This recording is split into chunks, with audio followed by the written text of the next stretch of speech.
Assalamualaikum warahmatullahi wabarakatuh. Perkenalkan, saya Anilaisyah Putri dengan NIM 120220075 dari kelas RA.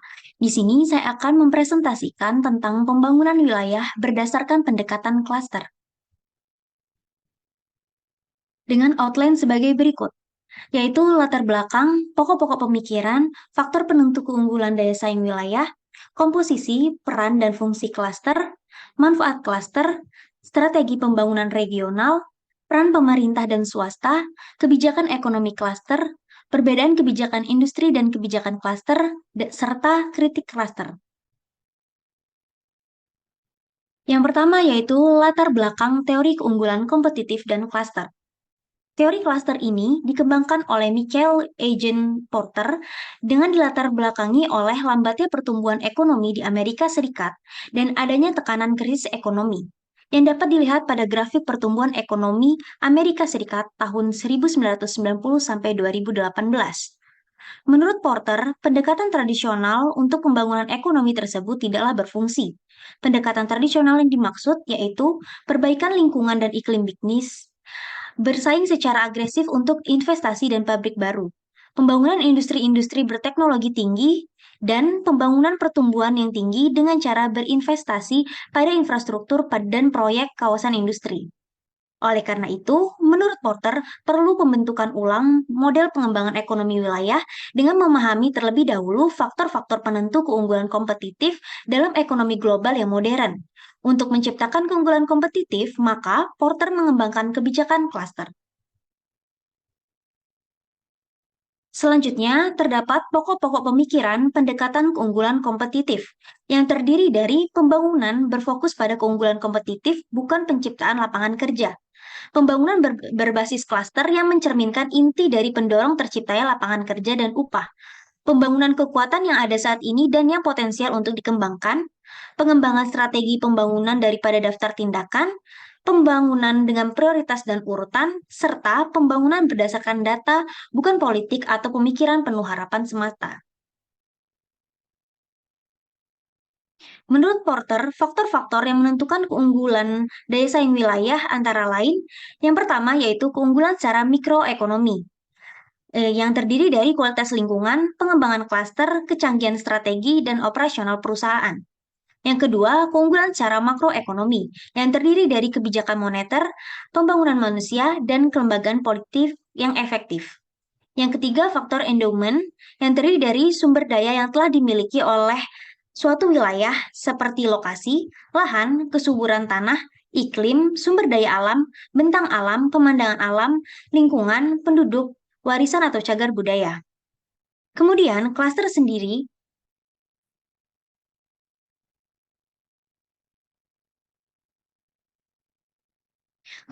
klaster sendiri merupakan kelompok perusahaan yang saling berhubungan secara geografis, secara langsung, dan kelembagaan yang saling berkaitan dalam bidang tertentu, dihubungkan oleh kesamaan dan hubungan saling melengkapi. Lingkup geografis klaster berkisar dari suatu daerah, negara bagian, atau bahkan satu kota untuk menjangkau wilayah sekitarnya. Lingkup geografis suatu klaster berkaitan dengan jarak di mana informasi, transaksional, insentif, dan efisiensi lainnya terjadi. Selanjutnya, terdapat komposisi ekonomi wilayah berdasarkan klaster, yakni yang pertama, klaster global yang melayani pasar nasional dan global serta mudah terpapar kompetisi dengan wilayah dan negara lain. Yang kedua, klaster lokal yang melayani pasar lokal serta sedikit terpapar kompetisi dengan wilayah lain di dalam negeri maupun di luar negeri. Kemudian, terdapat peran klaster dalam produktivitas, inovasi, dan formasi bisnis baru. Yang pertama, klaster dan produktivitas yang menjelaskan konsentrasi perusahaan dalam hal ekonomi aglomerasi untuk ekonomi perkotaan yang beragam. Dalam perlakuan ekonomi aglomerasi, bersandar pada minimalisasi biaya karena kedekatan dengan input atau kedekatan dengan pasar. Yang pertama ada akses input dan karyawan, di mana dapat memberikan akses yang unggul dan lebih murah ke input khusus seperti komponen, mesin, layanan bisnis, dan personel dibanding dengan integrasi vertikal aliansi informal dengan intensitas luar atau mengimpor input. Kemudian adalah bentuk organisasi spasial yang dapat menjadi sarana yang secara inheren lebih efisien dan efektif untuk mengumpulkan input daripada alternatif, asalkan tersedia pemasok lokal yang kompetitif.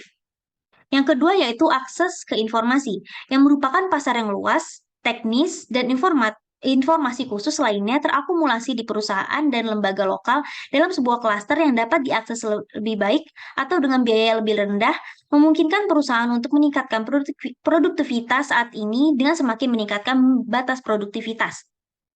Yang ketiga, akses ke institusi dan barang publik.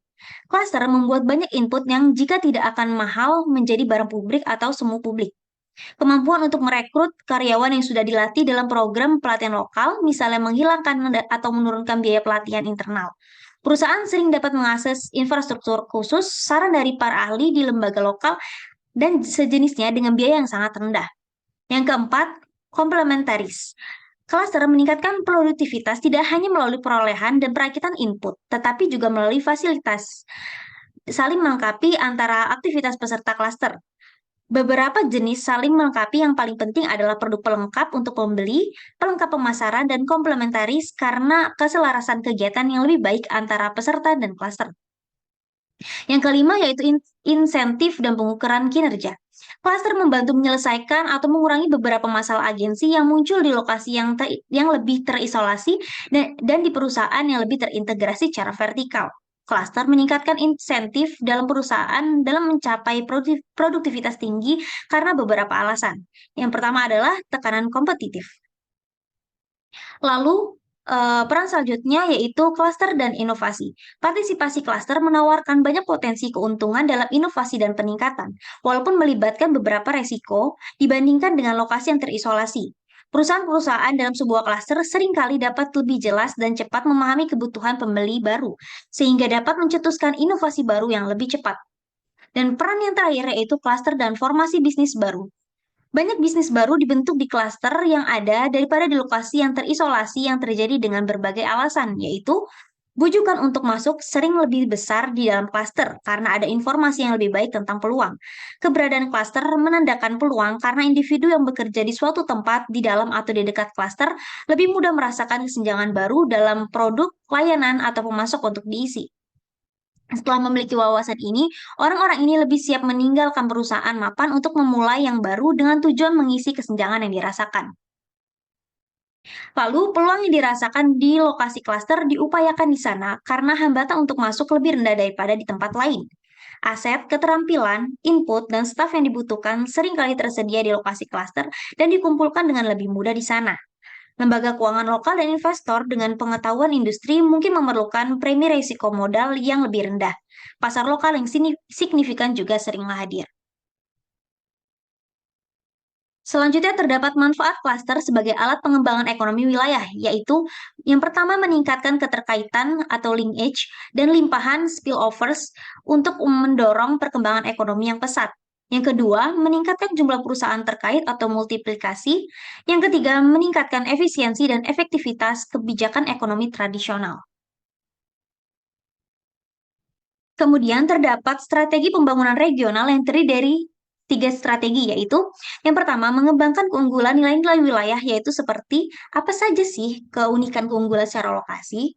Lokasi tersebut cocok untuk jenis aktivitas atau klaster yang seperti apa, dan apa peranan wilayah dalam lingkup wilayah sekitar atau negara ataupun global.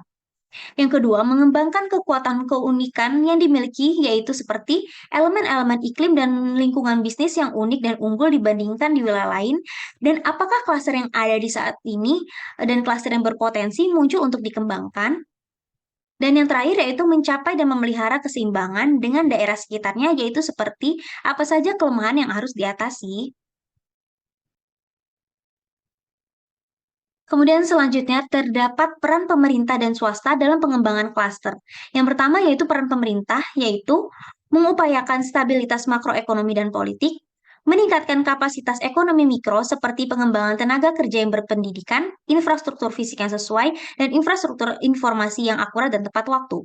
Menetapkan aturan ekonomi mikro secara keseluruhan dan insentif yang mengatur persaingan antara perusahaan yang akan mendorong pertumbuhan produktivitas. mengembangkan dan mengimplementasikan program tindakan ekonomi yang positif, khas, program ekonomi jangka panjang, atau proses perubahan yang memobilisasi pemerintah, pelaku bisnis, kelembagaan, serta masyarakat, memfasilitasi pengembangan dan peningkatan klaster, dan mendorong, memfasilitasi dan memberikan insentif agar muncul tindakan kolektif yang dilakukan oleh sektor swasta.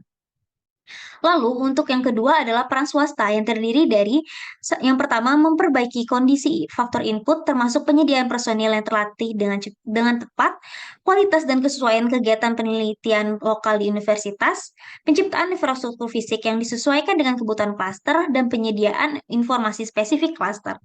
Yang kedua, menjalin hubungan kerjasama dengan badan pemerintah dan lembaga lokal dalam hal utilitas, sekolah dan penelitian klaster, infrastruktur khusus publik. Serta yang terakhir yaitu mengembangkan jaringan informal dan asosiasi perdagangan formal, konsorsium, dan badan kolektif lainnya seperti asosiasi perdagangan dan badan kolektif yang memungkinkan berbagi biaya. Selanjutnya terdapat kebijakan ekonomi terkait klaster, yaitu yang pertama pengumpulan dan penyebaran informasi ekonomi, yang kedua promosi ekspor, yang ketiga reformasi regulasi, yang keempat promosi investasi asing langsung, yang kelima kebijakan iptek, dan yang keenam pengembangan faktor spesialisasi dan kecanggihan. Selanjutnya, terdapat perbedaan kebijakan industri dan kebijakan klaster. Untuk kebijakan industri sendiri, yaitu kebijakan industri bertumpu pada pandangan saingan internasional, di mana beberapa industri menawarkan prospek penciptaan kekayaan yang lebih besar daripada yang lain. Industri yang diinginkan, misalnya teknologi tinggi, pertumbuhan, harus ditargetkan untuk mendapatkan dukungan. Lalu yang kedua, kebijakan industri melihat keunggulan kompetitif sangat ditentukan oleh peningkatan pengembalian skala. Karena pentingnya skala, pemerintah harus memelihara industri-industri baru yang diprioritaskan hingga mencapai masa kritis melalui subsidi, penghapusan persaingan internal yang destruktif dan boros, perlindungan impor yang selektif, dan pembatasan investasi asing. Serta yang terakhir yaitu kebijakan industri cenderung memusatkan keputusan intervensi di tingkat nasional. Melalui intervensi itu, pemerintah berupaya memeringkan hasil kompetitif dan pangsa pasar internasional untuk kepentingan negara. Lalu kebijakan klaster yaitu yang pertama konsep klaster bertumpu pada pandangan yang lebih luas dan dinamis dari persaingan antara perusahaan dan lokasi berdasarkan pada pertumbuhan produktivitas.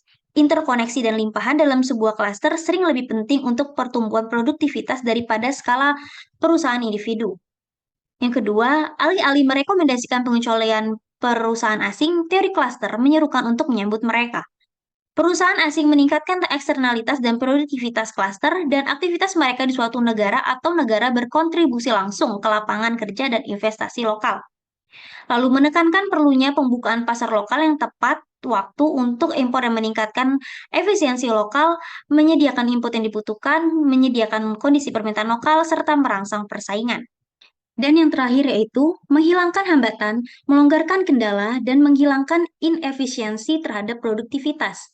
Pandangan mendasar kebijakan klaster tentang persaingan adalah jumlah positif di mana peningkatan produktivitas dan perdagangan akan memperluas pasar dan banyak lokasi yang dapat makmur jika mereka menjadi lebih produktif dan inovatif.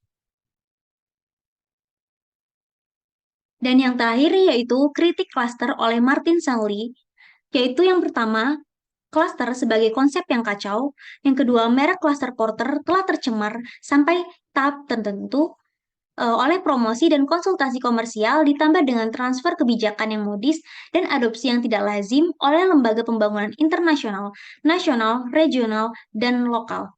Yang ketiga, skala dan level di mana klaster membentuk, mengoperasikan, dan memperluas belum ditentukan dengan jelas. Konsep geografis utama dari lokasi dan jarak, skala, wilayah, jaringan relasional, dan tempat masih belum berkembang terutama dalam teori versi Porter. Dan yang terakhir, teori Porter memberikan perhatian terbatas pada dimensi sosial dari pembentukan dan dinamika klaster. Sekian yang dapat saya sampaikan. Saya mohon maaf apabila ada kesalahan kata. Saya akhiri. Wassalamualaikum warahmatullahi wabarakatuh.